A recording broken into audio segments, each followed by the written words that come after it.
All right. Let's get back into it.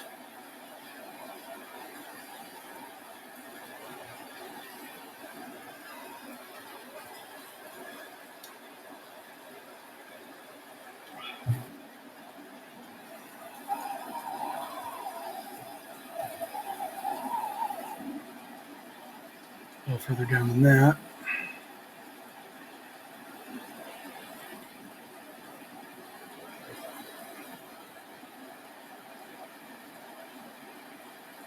Here's 155, 154, 154. Yeah, that's right. That's right.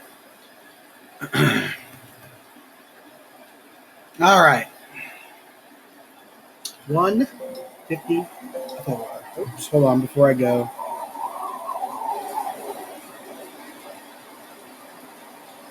All right. Let's go ahead and turn that off. Actually, let's keep it on. Just keep paying attention, you guys. Um, with my glasses.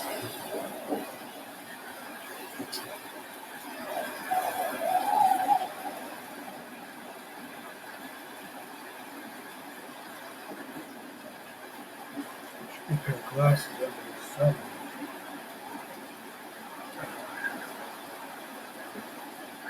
All right. Glasses. Got my sarsaparilla. Let's go. 154. The difference then in both cases is not a difference in its own self. Either the universal force is indifferent to the division which is the law, or the differences, the parts of the law, are indifferent to one another. The understanding, however, has the notion of this implicit difference because the law is on the one hand the inner, implicit being, but is, at the same time, inwardly differentiated. That this difference is thus an inner difference follows from the fact that the law is a simple force, or is the notion of the difference, and is therefore a difference belonging to the notion. But this inner difference still falls, to begin with, only within the understanding, and is not yet posited in the thing itself. It is therefore only its own necessity that is asserted by the understanding.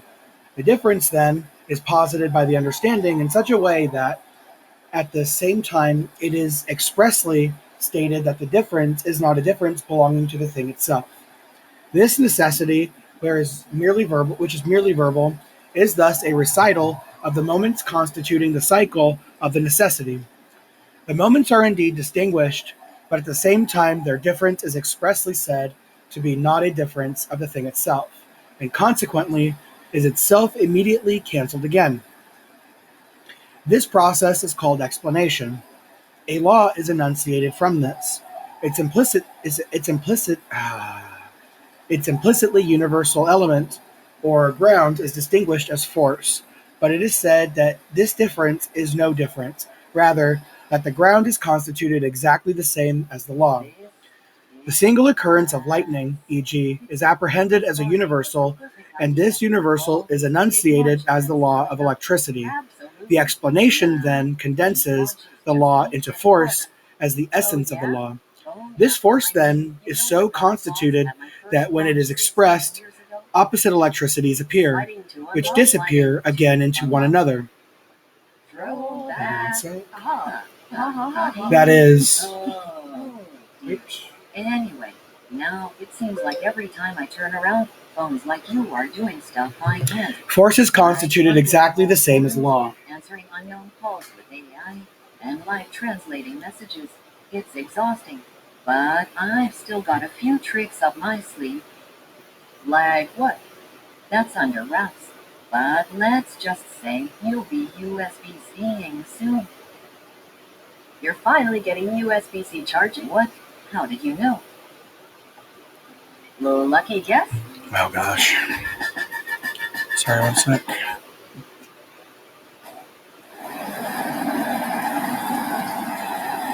The differences are the pure universal expression of law and pure force, but both have the same content, the same constitution. Thus, the difference qua difference of content of the thing, is also again withdrawn. 155. In this tautological movement, the understanding, as we have seen, sticks to the inert unity of its object, and the movement falls only within the understanding itself, not within the object.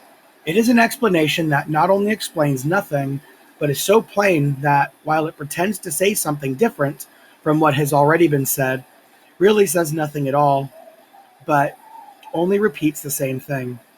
In the thing itself, this movement gives rise to nothing new. It comes into consideration only as a movement of the understanding. In it, however, we detect the very thing that was missing in the law, viz., the absolute flux itself.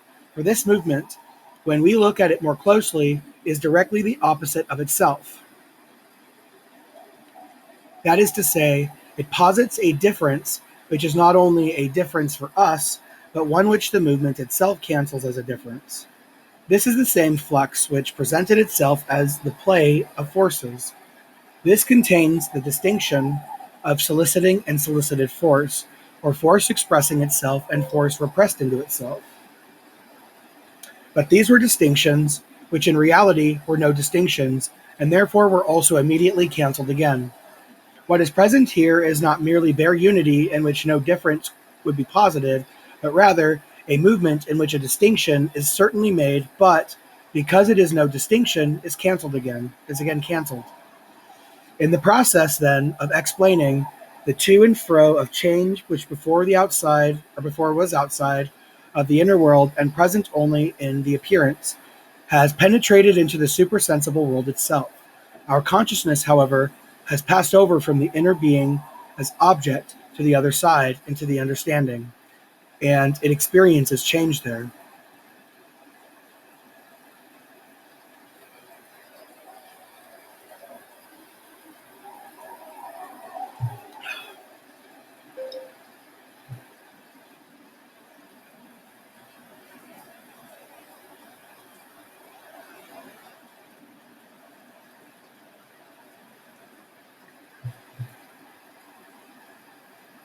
(156) Thus this change is not yet a change of the thing itself, but rather presents itself as pure change by the very fact that the content of the moment of change remains the same. But since the notion, qua notion of the understanding, is the same as the inner being of things, this change becomes, for the understanding, the law of the inner world.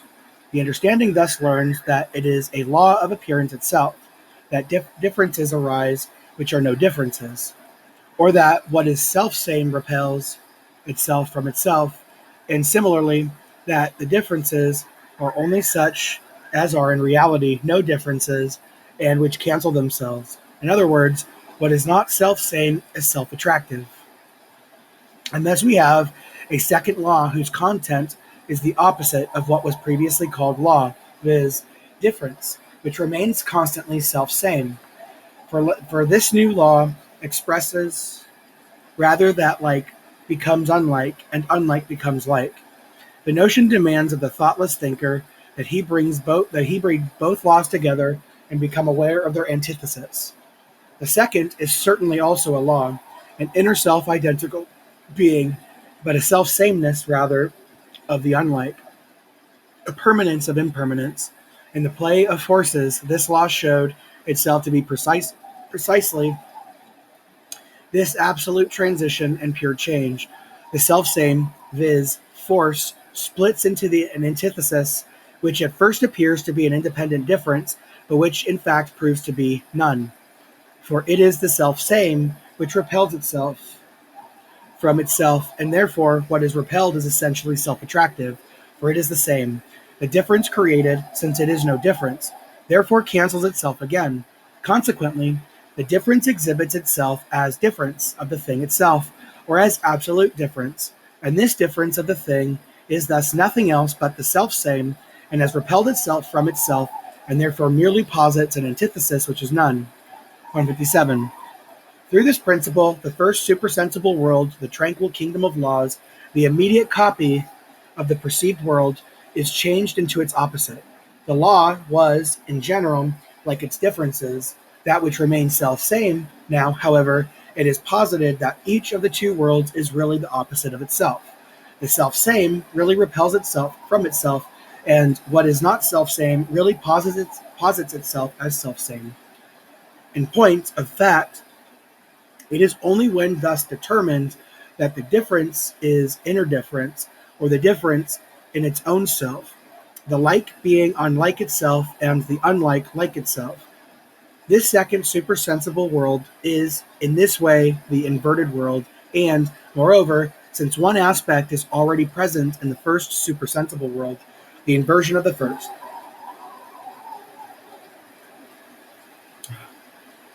With this, the inner world is completed as appearance. For the first supersensible world was only the immediate raising of the perceived world into the universal element. It had its necessary counterpart in this perceived world, which still retained for itself the principle of change and alteration. The first kingdom of laws lacked that principle, but obtains it as an inverted world. 158. According then to the law of this inverted world, what is like in the first world is unlike to itself, and what is unlike in the first world is equally unlike to itself, or it becomes like itself. Expressed in determinate moments, this means that what in the law of the first world is sweet, and this inverted in itself is sour, what in the former is black is in the other white. What in the other law, or what in the law of the first is the north pole of the magnet is, in its other, supersensible in itself, viz. In the earth, the south pole. But what is there south pole is here. What is there south pole is here north pole. Similarly, what in the first law is the oxygen pole of electricity becomes in its other supersensible essence hydrogen pole, and conversely, what is there the hydrogen pole becomes here the oxygen pole. In another sphere, revenge on an enemy is, according to the immediate law, the supreme satisfaction of the injured individuality. This law, however, which bids me confront him as himself a person who does not treat me as such, and in fact bids me destroy him as an individuality, this law is turned round by the principle of the other world into its opposite, the reinstatement of myself as a person through the destruction of the alien individuality is turned into self-destruction.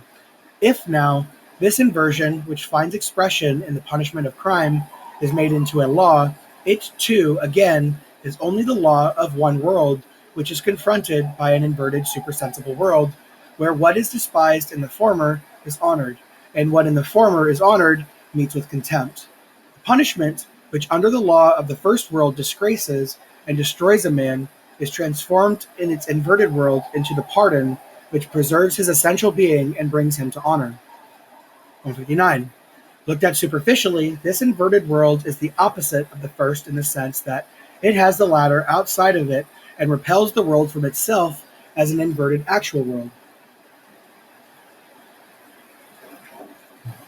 That the one is appearance, but the other in itself, that the one is the world as it is for another, whereas the other is the world as it is for itself. So that, to use the previous examples, what tastes sweet is really, or inwardly, in the thing, sour.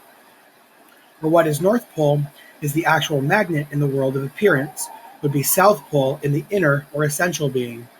What presents itself as oxygen pole in the phenomenon of electricity would be hydrogen pole in unmanifested electricity. Or an action which in the world of appearance is a crime would, in the inner world, be capable of being really good. A bad action may be well-intentioned. Punishment is punishment only in the world of appearance, in itself or in another world. It may be a benefit for the criminal, but such antitheses of inner and outer, of appearance and the supersensible, as of two different kinds of actuality we no longer find here.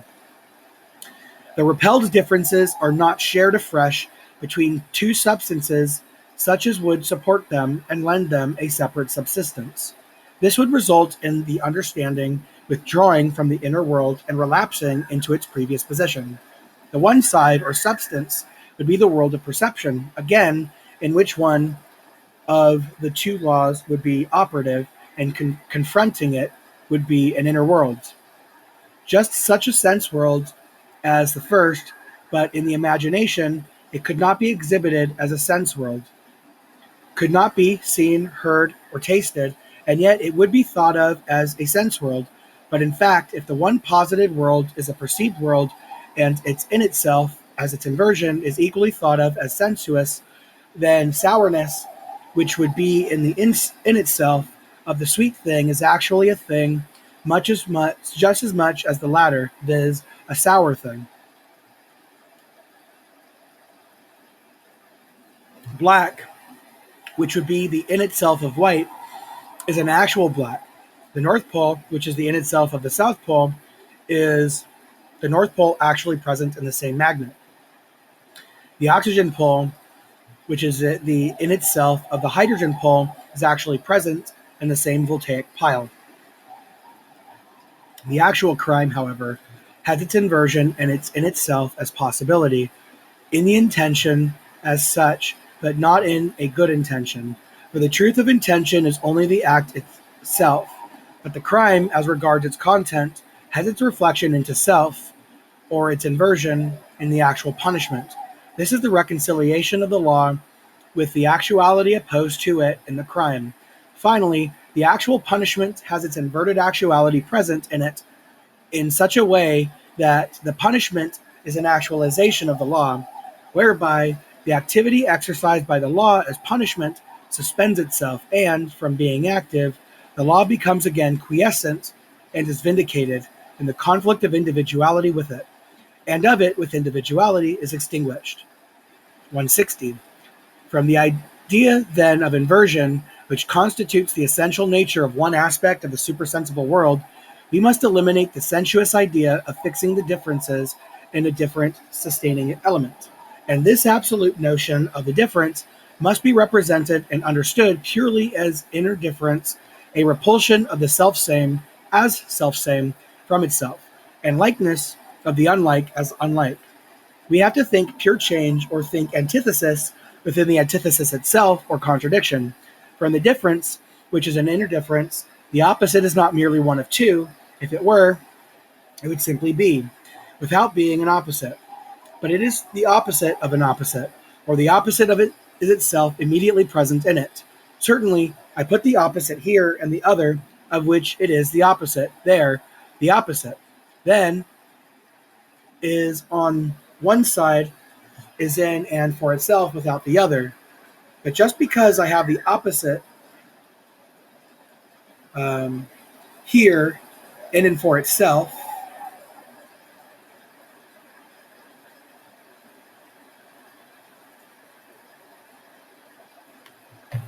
it is the opposite of itself, or it has, in fact, the other immediately presented in it. Thus, the supersensible world, which is the inverted world, has at the same time overarched the other world and has it within it. It is for itself the inverted world, i.e., the inversion of itself. It is itself and its opposite in one unity. Only thus is its difference as inner difference, or difference in its own self, or difference as infinity. As an infinity.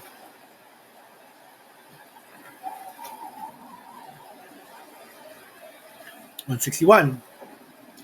We see that through infinity, law completes itself into an immanent necessity, and the moments of the world of appearance are taken up into the inner world. But the simple character of law is infinity means, according to what we have found, a, that it is self-identical, but it also in itself different, or it is the self-same which repels itself from itself or sunders itself into two. What was called simple force duplicates itself through its infinity is law.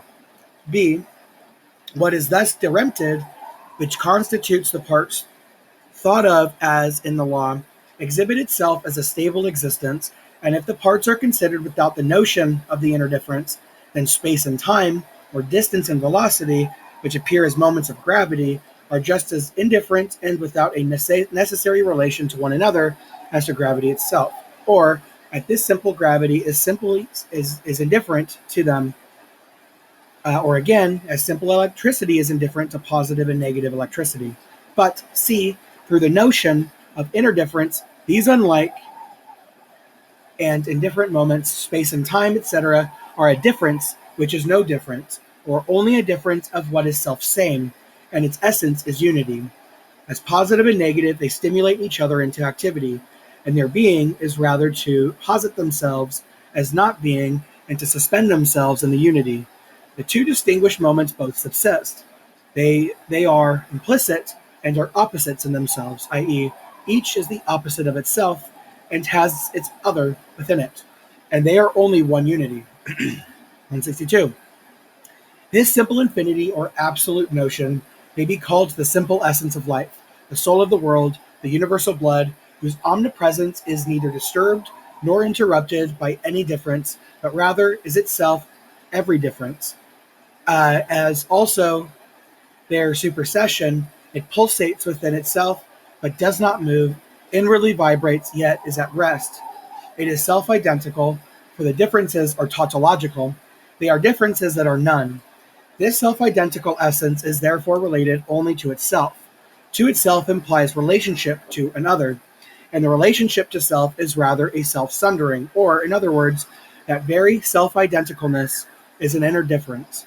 These sundered moments are, thus, in and for themselves, each an opposite of another. Thus, in each moment, the other is at the same time expressed, or each is not the opposite of an other, but only a pure opposite. And so each is therefore in its own self the opposite of itself. In other words, it is not an opposite at all, but is purely for itself a pure self-identical essence that has no difference in it.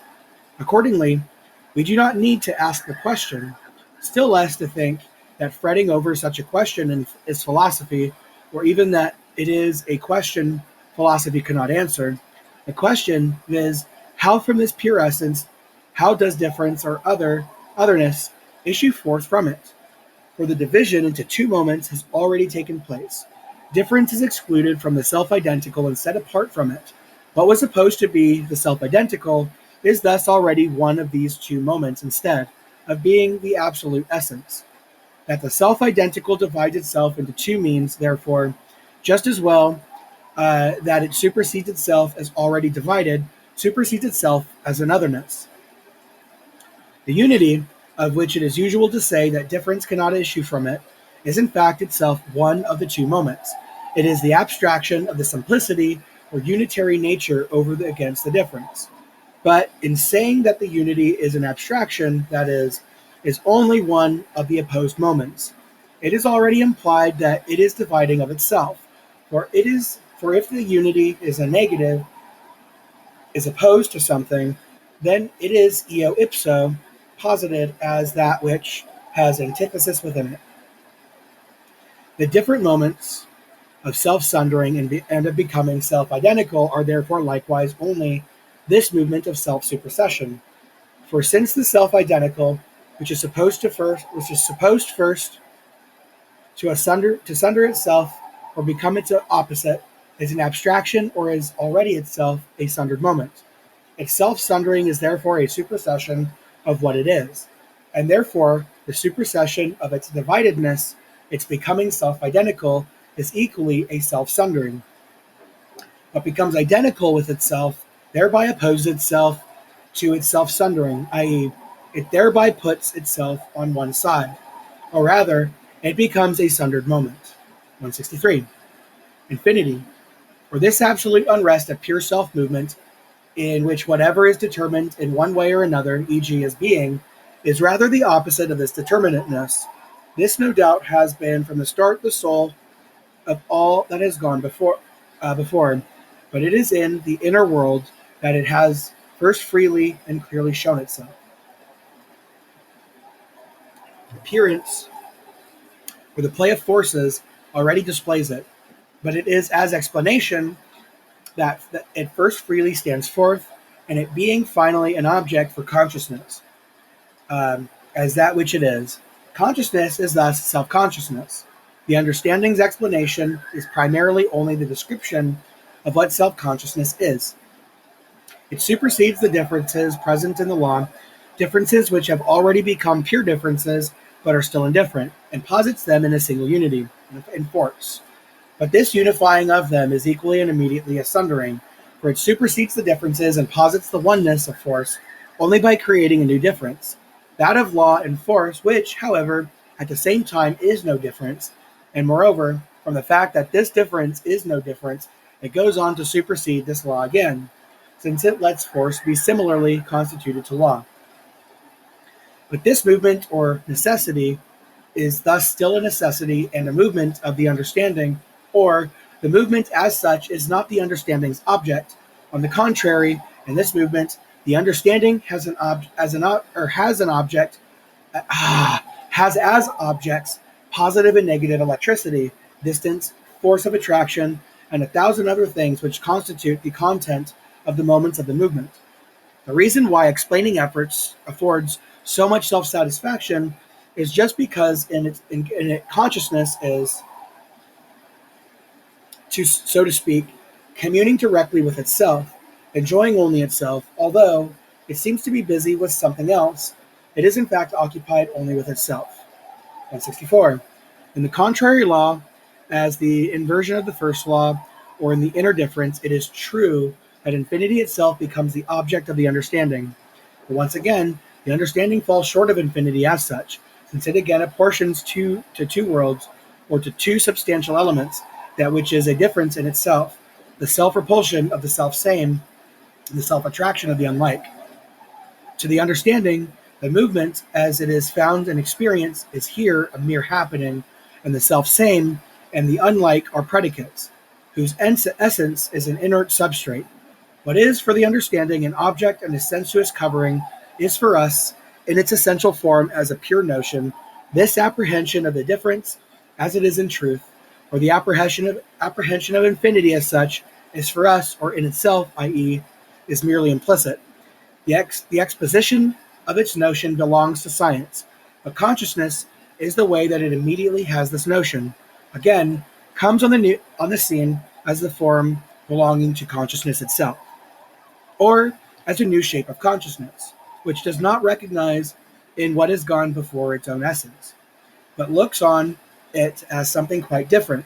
Since this notion of infinity is an object for consciousness, the latter is consciousness of a difference that is no less immediately cancelled.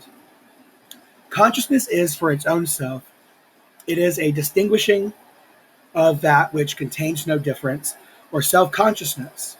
I distinguish myself from myself, and in doing so, I am not directly aware of what is distinguished from myself is not different from me. I, the self-saying being repelled myself, or from being, the self-saying being, repel myself from myself. But what is posited as distinct from me, or as unlike me, is immediately in being so distinguished, not a distinction for me. It is true that consciousness of another, of an object in general, is itself necessarily self-consciousness. Reflectiveness into self, consciousness of itself is in its spasm. Consciousness of itself in its otherness. The necessary advance from the previous shapes of consciousness, for which their truth was a thing, and other than themselves, expresses just this, that not only is consciousness of a thing possible only for a self-consciousness, but that self-consciousness alone is the truth of those shapes. But it is only for us that this truth exists, not yet for consciousness, but self-consciousness has at first become simply for itself, not yet as a unity with consciousness in general. 165.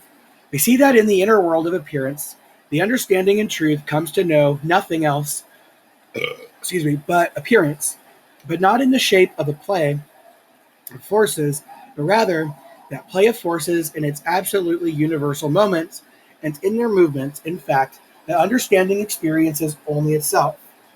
Raises above perception, consciousness exhibits itself closely in a unity with the supersensible world through the mediating term of appearance, through which it gazes into this background lying behind appearance. The two extremes of this syllogism, the one of the pure inner world, the other that of the inner being gazing into this pure inner world, have now coincided, and Just as they, qua extremes, have vanished, so too the middle term, as something other than these extremes, has also vanished. This curtain of appearance hanging before the inner world is therefore drawn away, and we have the inner being, the I, gazing into the inner world. The vision of the undifferentiated self-same being, which repels itself from itself, posits itself as an inner being containing different moments, but for which equally these moments are immediately not different. Self-consciousness, it is manifest that behind the so-called curtain, which is supposed to conceal the inner world, there is nothing to be seen unless we go behind it ourselves, as much in order that we may see as that there may be something behind there which cannot be seen, but at the same time it is evident that we cannot without more ado go straight away behind appearance. For this knowledge of what is the truth of appearance, as ordinarily conceived, and of its inner being, is itself only a result of a complex movement, whereby the modes of consciousness, meaning, perceiving, and the understanding vanish. And it will be equally evident that the cognition of what consciousness knows in knowing itself requires a still more complex movement, the exposition of which is contained in what follows. All right, I'm going to call that an end to that.